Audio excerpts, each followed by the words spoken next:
get a second opportunity at UFC championship after everything you've been through. You showed a fantastic form tonight. Did you feel going to the decision that you had to win? It's going off. It's going off. It's going off.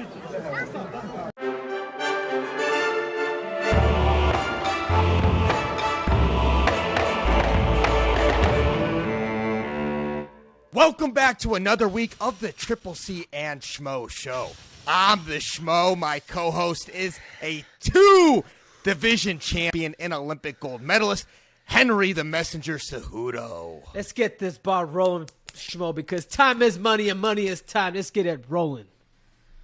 And we shall roll. Did you see Hasbulla at UFC 267, man? Taking all those cheap shots on the legends, on Nogueira, on DC. He's now embedded in the UFC culture, in the flesh. I tell you what, man, there was I've always said the only fight that I would come back for was Alexander Volkanovski, but in reality, seeing Hasbulla sucker punch all these legends, dude, even though he hangs out with Khabib, he's acting more like Conor McGregor. I would never allow Hasbulla to sucker punch Triple C like that. So Hasbulla, if you're watching this, you can do me a favor and you can bend me to King Triple C too. And then what'd you make of the scrum he had at the end of the fights with Abdu? They had to be separated, man. They're throwing kicks, they're throwing punches. We almost saw a brawl there. Man, knowing the way this social media stuff is going, Schmo, I think Dana White might want to set this up. I think I could see them probably being one of the headlines for or being the start fight of one of the pay-per-view cards. So I think that's a fight in the making. I think I think if the numbers make sense, these guys are both 19 and 20 years old. Man, I would love to see that fight. Hey, the Schmo would love to announce that fight, man. And with that said, let's go to this week's gold medal moment. And we have to start with the two championship fights. We have to start with Petr Yan and Glover Teixeira. So let's start with this. How impressed were you with Petr Yan defeating Corey Sandhagen? I tell you what, this fight was, and this is the thing about the bantamweight division. We saw the main event. We saw a lot of these fights, but the bantamweight division right now is the most technical, the most ruthless, and the most dangerous division in the whole UFC. I mean, Petr Yan and Corey Sandhagen was an amazing fight, man. Again, they demonstrated a good sense of what mixed martial arts is. I mean, I had Corey Sandhagen in the beginning of the first and second round. He did a really good job being unpredictable, switching stance, kicking them, kind of staying in the pocket, but staying at the right range. But slowly but surely, Petr Yan, the elegant potato, as he does best, man, he tends to adapt. Once it hits the third, fourth, and fifth round, he becomes a whole new creature.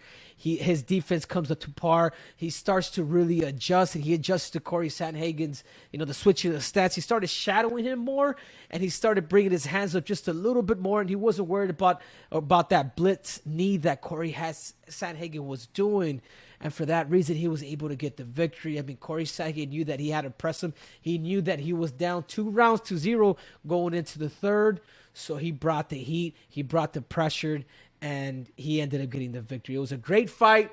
But whoever thought that Corey Sandhagen won, you guys don't know anything about MMA. It was 3-2. Unfortunately, say Petr, the elegant potato Young, won it. And it was an amazing fight, Schmo. You could even argue it was 4-1, giving Corey Sandhagen the first round. What was so impressive about Petr Yan, man, is he landed 55% of his strikes and 5 for 6 on the takedown defense. So he had that well-rounded game into effect. So with that said, Triple C, has Petr Yan been the most impressive bantamweight that you've seen since you've relinquished the title? Yes, I will say, and I will admit, yeah, he's dangerous, but this is the thing, Schmo, is nobody's kicking his legs and nobody's taking him down. It's the same thing when we want to go back and talk about Israel Adesanya. Nobody's kicking his legs, and then finally, when somebody took him down, they become different fighters. So if Triple C Henry Cejudo was to fight Petr Yan, those are the two things that I would take away from him. I would kick his legs, because notice there's a lot of boxing going on, but I don't believe that Corey Sandhagen capitalized as much as he should have with his kicks. and he was able to take Jan out he was able to take him down. And just imagine a world class Olympic champion wrestler. As soon as I get to his legs, man, it's no mercy. And we saw what Chimaev and we saw what Islam did in their fights, and how much wrestling and submission grappling is important in a fight. I am yet still to see how is it that Petr Yan's going to do against an elite wrestler like Triple C. Well, Triple C, it sounds like you're chomping at the bit. You start off the show saying that you'd fight Hasbulla, you would fight Volkanovski. Is there anything that Jan could do that says, hey, Triple C, I want to come back. I want to get this belt. I want to wrestle this guy. I want to do everything I can to get my belt. Of course. But this is the thing, man. To me, for Triple C, it's all about the money. There's some rich billionaire out of Russia that probably wants to see me get beat up in Russia. I say we make it happen. As a matter of fact, I had a great conversation with Khabib. And that's all on video. I think I'm going to post it on social media today because, Khabib Nurmagomedov wants to see it. He thinks Corey Sang is a big challenge for myself. But I'm like, Khabib, wrestling is king, and that's what's made you successful.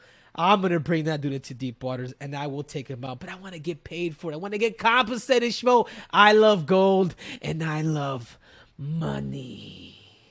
Well, hey, the Eagle, he's got his own fight promotion that's been brewing. Maybe that's where it lives, and that's where you get the money, Triple C. Just wanted to say that, so that's a possibility. And then the last thing I want to say on this fight is, if you're Corey Sandhagen, where do you go from here? What's next for Corey Sandhagen? And I tell you what, Corey Sandhagen is still dangerous, Schmo. I mean, this guy still has... I mean, he put again, I have it 3-2. I don't know why you would give Jan maybe that first round. I don't know if he did something spectacular, but I had it 3-2. Second round. I don't, Schmo. I think Corey did a good job. I mean, it was 3-2. That's the way I see it as a bantamweight, as someone that's had the belt. And this is the honest truth. I think he fights Aljamain Sterling again, or he fights somebody in the top 5, and he will slowly but surely get his title fight again. And I think with the right tactics with the right tactics for Corey Sandhagen, and with a little bit of more wrestling, I think he can still become champion of the UFC. And that's a compliment. I typically don't do that, Schmo. But that's a compliment for you, Corey Sandhagen. I think you're dangerous. I think those are the two things. I think you got to become a little more tactical, and you got to develop your wrestling, man. Find a good wrestling coach. Find somebody that has an IQ that can show you a couple takedowns that you're going to become great at, so you can take him down. And this time, when you get on top of him, you're able to punish somebody. Yeah, there's no doubt in the Schmo's mind that Corey Sandhagen will be competing for a gold strap again in the near future. Now let's talk about the oldest first-time champion in UFC history, Glover Teixeira, getting the job done against Jan Blachowicz. Maybe the Schmo scared away that Polish power by touching the rope after the Izzy fight that we posted last week. But, man, Glover Teixeira, fountain of youth. It's like a movie. He gets the victory. No, it isn't. You know what? I called this Schmo. If he did it, people thought it was crazy. But I'm like, no, this guy has trained with Chuck Liddell. This guy has fought against elite competition like Jon Jones. When you're able to go 5 rounds against guys like that, and you don't just remember, power is not always the key, Schmo. These are things that you always have to realize. It's the most dangerous thing, but it's not always the key. And the difference was his experience that Glover Teixeira had, the fact that he's been in there with the best. And then number 2 is it has to be his wrestling. I mean, the guy literally wrestled him to death, and he smothered him. He's a world-class jiu-jitsu player. I mean, that's just a crazy combination. I think he's a nightmare for anybody. I think if Izzy decides to go up and fight somebody like Glover Teixeira, he's in big trouble. Yeah, he was a big underdog with Bet Online. We saw that coming into the week, but man, 5-fight winning streak extended to 6. The guys just fought the who's who in this division to get here this late in his career. But the Schmo wants to say this, not to take anything away, but the Schmo couldn't help but to think, after we saw this victory, Jon Jones is truly the GOAT of this sport. Regardless of all the antics outside of the cage, whatever, Jon Jones truly is the GOAT of this sport. That's what the Schmo felt after watching this, but hats off to Glover Teixeira. Yeah, and it makes you realize, Schmo, how deep the light heavyweight division is. I mean, you know what I'm saying? It's like Demetrius Johnson was so dominant at the flyweight division. Jon Jones was so dominant at the light heavyweight divisions. As soon as these guys leave or take off, it's almost like, man, you start to recognize and see how deep and how tough this division is, and how great Demetrius Johnson has been, and how great Jon Jones has been. So, man, you got to give credit where credit is due, Schmo. And if anyone ever doubted the Hall of Fame status of Glover Teixeira, he signed, sealed, and delivered that with his performance in Abu Dhabi. He is a guaranteed Hall of Famer. Is he the oldest? This guy is a testament. Is he the oldest, Schmo? Is he the oldest UFC champion ever? First-time champion ever, correct. He is the oldest first-time champion ever. I believe Randy Couture was older than him as the heavyweight champion. God, I love Randy. But, Randy's my favorite fighter. Just to throw that in there real quick, Schmo. Go ahead. Oh, yeah. Well, of course. You got to tie in the wrestling somehow, right, Triple C? Of course you got to say that.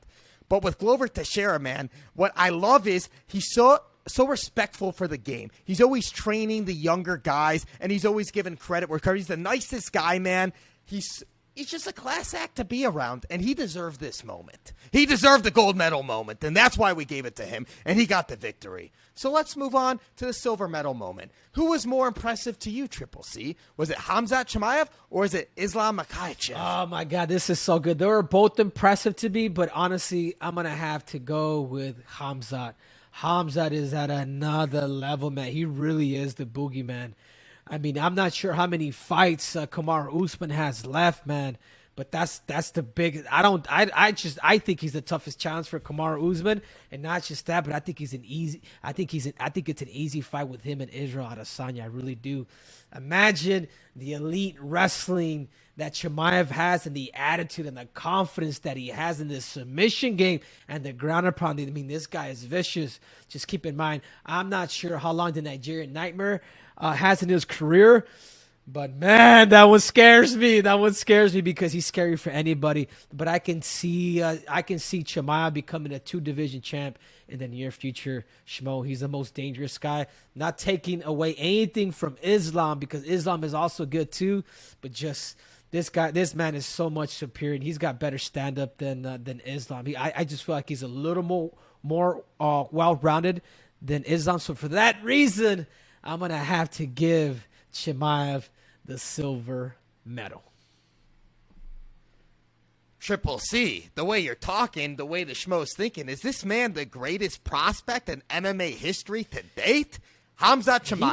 He might be. I'm gonna have to give him second to myself, But I think he's a modest he guy. Is. A lot of people thought it was Aaron Pico here for a minute in history, but in reality, man, this guy is untouched. You know what I'm saying? But in reality, he probably is. He is the greatest prospect in history. People already had me winning the belt when I went in there at 25 and 35. It tends to happen, but I truly do believe that Chimaev is something special. And Israel Adesanya, all these guys at 185, you guys ain't off the hook either, because this guy is a killer. So here's the deal with the Wolf, Khamzat Chimaev. This guy in his 4 UFC fights has only absorbed 1 significant strike, 2 strikes overall. That's unheard of. What he did in his first 2 fights, back-to-back within 10 days, and how dominant he was, and then what he did to Gerald Meerschaert, he's not just a wrestler, he knocks him out with that overhand right. Khamzat just did against the Leech, Li Jingliang, the 11th overall guy, man, putting him down, submitting him, picking him up right in front of the boss man, Dana White, who he says Dana White was on his phone, drops him down right in front of his face, calling his own shots, man. This guy, it's reminiscent of Conor McGregor, the aura that he has, but he's so different because he's doing it with such a well-rounded game. He's not just knocking guys out, he's submitting guys, he's smothering them with the wrestling.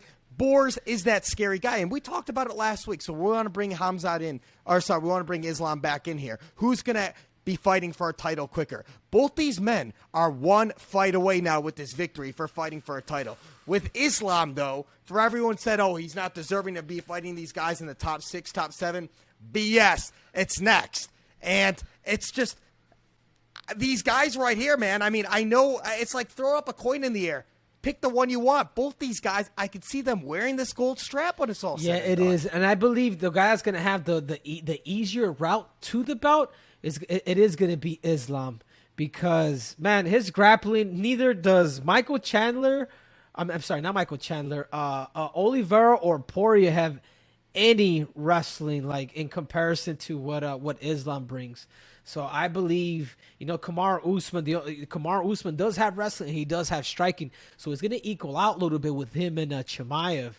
But, man, I can see Islam, taking that belt and probably getting to the belt sooner just because he's been more active than Chimaev. But, godly, man, the Russian wave is real, Schmo. And I hate to say it, I've always respect Russians in the sport of wrestling more than any other sportsman in the world, and that says a lot, even more so than Americans. And now they're starting to invade the sport of MMA, man. So you guys lock your doors and get ready, man, because that Russian wave is real. So just for the record, is there any lightweight on the planet right now that you think could beat Islam Makhachev? You say lightweight? Yeah, the guy that has the best chance is probably going to be Michael Chandler, honestly. I think if Michael Chandler can probably defend Islam's wrestling, because Michael Chandler, he wrestled Division 1. And I would say Gaethje, but man, we saw what Khabib did, and when you're in there and what Khabib did to him, dude, it was just I'm just gonna have to. And Justin's a friend of mine, man, but I'm gonna have to give the edge more to probably Chandler than I would Gaethje, even though I think Gaethje's gonna. I know that Gaethje's gonna beat Chandler, but I just think because of that whole wrestling base, I think Chandler has the best shot at beating him. But I still don't think he's gonna beat him. And you just brought up Triple C, Justin Gaethje, Michael Chandler. So that's a great transition to this week's bronze medal moment. What are you most looking forward to for UFC 268? We got some amazing fights. We got Chito Vera. We got Frankie Edgar. We have Shane Burgos, Billy Quarantillo. We got Justin Gaethje, Michael Chandler. We got Rose Namajunas. We got Wei Lee 2. And we got Covington Usman 2. Man, Triple C, so much good stuff, man. But we got to start with the title fight. How can Covington beat Usman? If Covington's ever going to beat Kamaru Usman, he's going to have to beat him with tactics. He's going to have to set him up. You just can't go in there against the Nigerian Nightmare and just fight him, because Kamaru Usman has changed camps and he's a better striker than Kobe. We've seen that against George Masvidal. And like I said, the wrestling is nullified. The Kamaru Usman guy, we lived back in the Olympic Training Center back in the day in 2012. I mean, we're literally we're Olympic hopefuls back in 2012, and I just don't see him beating out Kobe Covington. I like Kobe. I think his style is relentless, but you're gonna need a lot more than being relentless against the Nigerian Nightmare. And the Schmo went back, watched that fight. It was 2-2 for the Schmo going into that fifth round. The one thing we didn't see in that fight that the Schmo wants to see, and you being the fucking Olympic wrestler, you want to see this too, man. We want to see some wrestling. We want to see these two wrestle. I want to see truly, will this nullify? Who's going to get tired the most? Who will get tired first? Both these men switch camps from their first fight. Kobe left American Top Team, went to MMA Masters, has a whole new coaching team around him, different training partners. Obviously, Usman, he left his team in South Florida at Sanford, went to Colorado, working with Gaethje, working with Trevor Whitman, working with all the guys over there. Different camps, different things. Love this. It's a heated rivalry. Both these guys are the cream of crop in this welterweight division. And man, oh man, what's at stake here? The legacy's at stake here. Because if Usman beats this fight for the Schmo, he is the greatest welterweight of all time, surpassing GSP. No, of course, but this is the thing, though. You talk about wrestling, Schmo. Wrestling, there's a reason why Yoel Romero doesn't wrestle. There's a reason why a lot of the elite wrestlers don't wrestle, because when you wrestle, you strike, and you're able to mix all that, man, fighting becomes more tiring, like it really does. So I think they're at the level where Kamaru Usman and Kobe Covington, they respect each other's wrestling. They understand that it's going to come here. It's going to be no different. It's going to come to the feet. And he knows that if he gasses out because Kobe's going to try to wrestle more, He's going to compensate his hands. It's going to compensate his striking. So for that reason, it's going to be another striking war, and it's just a level of respect. And I understand why they would both do that, because there's no need to. Because if they do get taken down, they're going to be working stand up. They both come from the good school of wrestling. They both wrestled in college for 4 years. One of them was an All-American. The other was a 3-time division champ, Division II. So for that reason, Schmo is going to come up to the standing, and we have seen that Nigerian Nightmare has improved. He's got better, and for that reason, I see that TKO coming within the first 2 to 3 rounds. Yes, something to keep an eye on for this Schmo. If and when Usman and Covington get to that wrestling. And speaking of wrestling, another banger on this card is Michael Chandler, Justin Gaethje, 2 former college wrestlers. When do you anticipate to see wrestling, and who will shoot first between Gaethje and Chandler? I can see Michael Chandler trying to surprise Gaethje with some striking. With some wrestling. But at the same time, it's like Gaethje's no slouch either. I think if anybody would want to expose Justin Gaethje, it's going to be with pressure, take away his leg kick, and then looking for the takedowns. But I believe Gaethje's too smart. I believe Gaethje's at the point where he knows that he just can't be vicious as he is. He can't always be the highlight reel. But you can't tame Justin Gaethje, so I think Justin Gaethje's going to take out them legs with them leg kicks, and we've seen it. We've seen Chandler break through those kicks with... It was Brent Primus, the one who used the leg kicks to beat Michael Chandler. He had that leg calf injury, similar to what you had, Henry Cejudo, but the difference is Chandler, he couldn't finish. He couldn't continue on with the fight. It will be very interesting to see that heavy kicker Justin Gaethje utilize that against Iron Michael Chandler. Yeah, Brett Primus, what he did to Michael Chandler, Justin Gaethje, that's his specialty. He's going to hit him right in the peroneal nerve. And for that reason, Schmo, if Michael Chandler doesn't wrestle Justin Gaethje, he's going to have a short night, because those kicks that Justin Gaethje throws, and he throws with bad intention, he's going to take away his mobility, and he's going to slowly put him away. And there's one other big fight that we're going to wait to get to for the King's speech. And with that said, let's now bring into this week's top Schmoment. This week's top Schmoment goes to none other than Kayla Harrison, the 2-time Olympic gold champion and now the 2-time winner of the PFL tournament. She's undefeated in MMA. She's beating everyone. She's dominating everyone. What is next for the hottest free agent in mixed martial arts? Does she do a LeBron James-like decision? Does she get the bank trucks all rolling up to her house? She's a mother of 2 as well. She's on top of the world. She is dominating her competition. She can go wherever she wants. She's now made $1 million twice inside the cage. She's great on the mic. And Cejudo, you can't spell your last name without judo. Just saying. That's because I own judo too, Schmo. If you didn't know, I'm the king of that sport too. But if I was in Kayla Harrison's shoes, I would definitely probably re-sign with the PFL, because money is real, and she is not going to take... The UFC is just not going to pay her like the PFL is. I mean, she's making millions. Not just $1 million for the tournament. She's making millions, Schmo. But if she really wants to be considered the greatest combat athlete of all time, she's going to have to find a way to get into the UFC. Because of right now, the greatest combat of all time is right here, Schmo. And his name is Triple C, the Olympic champ, the flyweight champ, and the bantamweight champion of the world. I mean, there's no depth, really. I don't want to take anything away from Kayla, because she is a 2-time Olympic champ. It ain't wrestling, but it is judo. But she needs to fight tougher competition. I mean, you can't be fighting girls with 3-0, 4-1, 5-2. Like, to me, in my eyes, if she wants to be the best, she has the money, she has the gold. She needs to either, 1, sign with the UFC, or 2, cross-promote PFL versus Bellator in her fight, Chris Cyborg. I like that name, Chris Cyborg, but you bring up the UFC. There's no rankings in a UFC featherweight division. There's not enough competition, even in her weight class in the UFC. You look at some of the top women in the world, the Valentina Shevchenko's. She's a 125er. Wei Lee, Rose, they're 115. Joanna, 115, just naming a few of the top ones.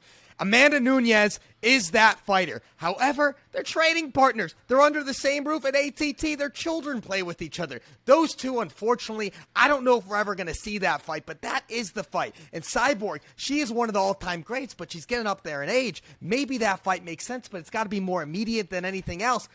I like what you said. Where's she going to get paid?